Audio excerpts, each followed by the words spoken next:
こんにちは、ももよです。こんにちは。はい、今日はね、サイキック能力がある人とない人の違いについて、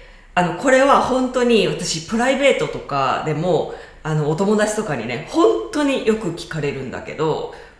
なんで見えるんですかとか、あとは、誰でも訓練すれば見えるようになるのかとか、本当にこのサイキック能力について普通の人と何が違うのかとか、素朴にね皆さんも疑問に思うことだと思うんで、今日はお答えしようかなと思うんですけど、これって見える人にとっては結構この質問ってすごい酷で、例えばさ、クラスメイトの中でさ、成績がすごいいい子っているじゃない。暗記力とかもすごい高くて。で、そういう子にさ、なんで勉強がいつもできるのとか言って聞いたって、その子からすると、いやなんでっていうか、勉強したからかなみたいな、なんでじゃあできないのっていう逆質問みたいなのが来るぐらい、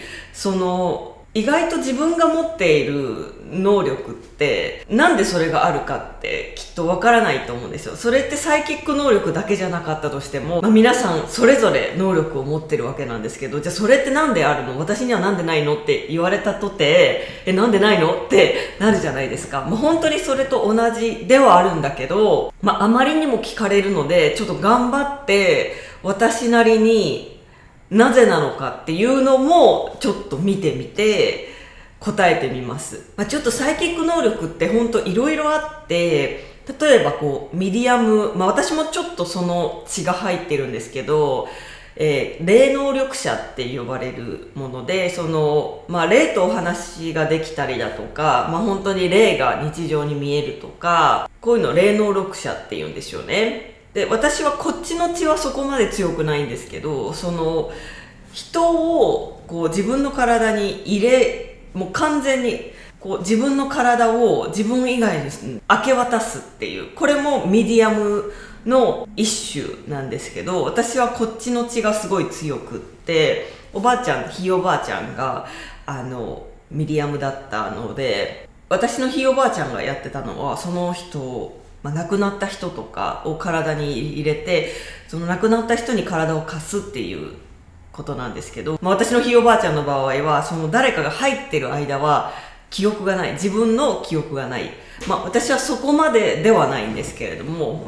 亡くなった人を体に入れたりとか、私はどっちかっていうと、今現在生きている人を自分の体に入れて、その人の心の中で起きていることとか頭の中で考えていることっていうのを実際に体に入れるから読み取れるっていう、そういう方法でミディアムの能力を使うことが多いんですけど、ミディアムとか、あとは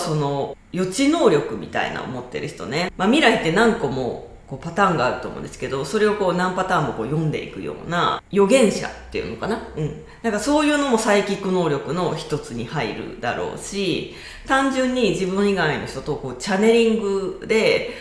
チャンネルをつないでその人を読み取るっていうチャネリング能力っていうのもあって、この仕事には欠かせないチャネリングですよね。サイキック能力って言っても本当にいろいろ十人十色ではあるとは思うんですけど、もちろん本当に運動神経みたいなものでスポーツに向いている人もいれば、もうスポーツも本当にもう皆無もうダメなんですっていう人もいるように、多少の差はあるんだけど、例えば私のところで学びたいっていう感じで生徒さんとして来てくださる方の中にはまっさらさらもう何にもそういうサイキック能力のさの字もないですみたいな方も、もちろん来ていただけるわけなんですけど、トレーニングするとやっぱある程度まで伸びてくるわけですよね。でもちろん才能がある子はすごい伸びるし、才能がなくてもでも多少なるほど見るってこういうことかっていうのを分かるようになるぐらいのとこまでは、誰でもなれるわけですよね。でそれを考えて何が違うのかなっていうことを皆さんにお伝えするならば、私たちそのサイキック能力を持っている人たちっていうのは、見えているものよりも見えていないものを見ている時間が長いと思います。普通の、いやもう私何にも見えないんですっていう人が、見えているものを、これがなんか情報なんだ、ここに道があるとか、ここに建物があって、ここの右を曲がればあそこに着くとかって見えているものあるじゃないですか。が一番信用できる情報だっていう風に信じて、それをずっと見続けている時間がありますよね。だとすると、私たちはそうじゃないものを、見るっていうか、感じ取る、下ろす、こうやってやっている時間が、その目に見えているものを信じて突き進んでいる時間よりも、見えてないものを信じて突き進んでいる時間の方が一日の中で多分長いんですよ。だからね、わかりやすく言うと、見えてないものを頼りに生きている。見えてないものが一番信頼できる情報だっていう感覚が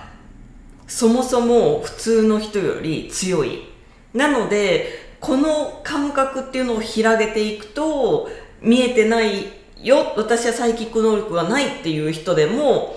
なるほど、見えないものを見るってこういうことなのかっていう風になって、だんだん見えている時間が長くなってきて見える人になるんだと思うんですよ。もっとわかりやすく言うと、見えないものの方が信頼できる情報なんだっていう、なんかその見えないものに置いている信頼が見えているものへの信頼よりも強いと思います。だからこの情報をなくして私たちは逆に言うと生きられないのね。見えてないものを見てはいけませんって言われたら、一個目をそがれるような感覚なんです。どこに進めばいいかわからないみたいな、なんか自分の足で立てないかもみたいなぐらいバランスを壊すというか、それを考えて今皆さんに話してるんですけど、って考えると多分この見えてないものへの絶対なる信頼度がすごく普通の人より高いんじゃないかなと思います。じゃあ見えてない人が見えるようになりたい場合は、やっぱりその見えてないものへの信頼を置いていかなきゃいけない。多くの人がそれは気のせいだよねとか偶然だよね、たまたま起きたよねって言ってるようなすごく大切な情報を多分私たちはもう一番重要な情報として常に受け続けていて、目に見えているものをあまり見ていない。だから見えない人が見えるようになりたいというのであれば、見ているものを見ないようにして、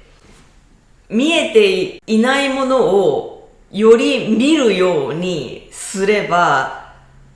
シフトはしていく。だから信頼度なんだと思うんですよ。ただ私たちみたいな仕事をしている人はその見えないものの情報を追うことが一番正しい情報の得方なんだっていう、その見えないものの情報への信頼がすごい高いわけで、だからその情報を常に追って常にダウンロードしているわけですよね。その分やっぱり見えているものを見ている時間は普通の人より少ないと思う。見えているものを見ている時間が少ないというか、見えているものが真実だっていう信頼度が少ないと思う。その後ろにいろいろ見えるものがある、そっちに気を取られているって感じなんですよね。なので見えないよっていう人が、見えるようになりたいっていうのであれば、その気のせいかもとか虫の知らせかもとか、なんか偶然かもみたいな、そういうなんか情報をもっと深く追っていく、そこに時間を費やす。それって何なんだろう、本当はどういうことなんだろうってチャンネルをギューって合わし続けていく、そこに時間を費やすようにしていけば、自然とこれってすごい重要な情報だったじゃんっていうことが人生の中で答え合わせがいつもできてくるわけですよね。なのでとにかくその見えているものがバンって前には一応あるんですけど、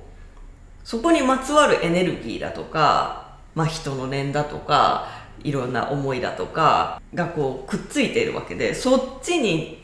意識を合わせていく、まずそっちを先に見るっていうような、もっと言うとね、もうなんか習慣化されたものに近いのかもしれないんですけど、そっちの方が情報が的確だっていう信頼度を上げていくと見えるようになるんで、だからその見える人見えない人っていうのは、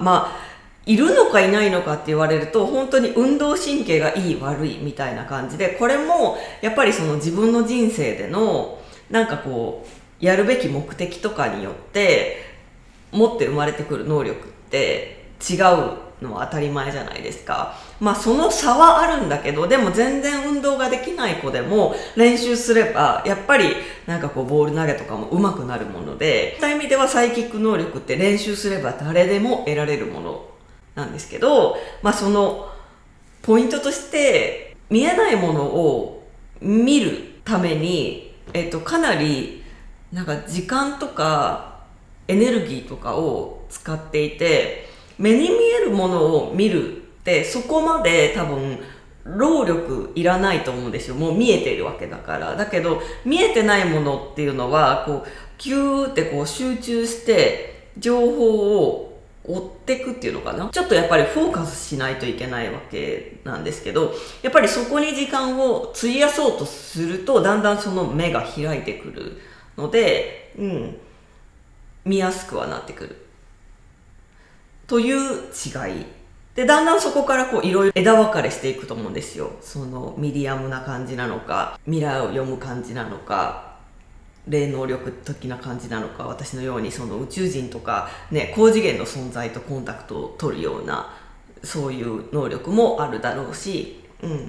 そのあたりに行くとやっぱりこの人生で何をやるかっていうことと関係してくるとは思うんだけれど、なんかその人の人となりとか人柄を読むぐらいであれば、今日私が伝えたことを少し訓練すると誰でも見えるようになります。今日はちょっとよく本当にプライベートとかでも聞かれる質問だったので、ここら辺でちょっとお答えしようかなというふうに思いました。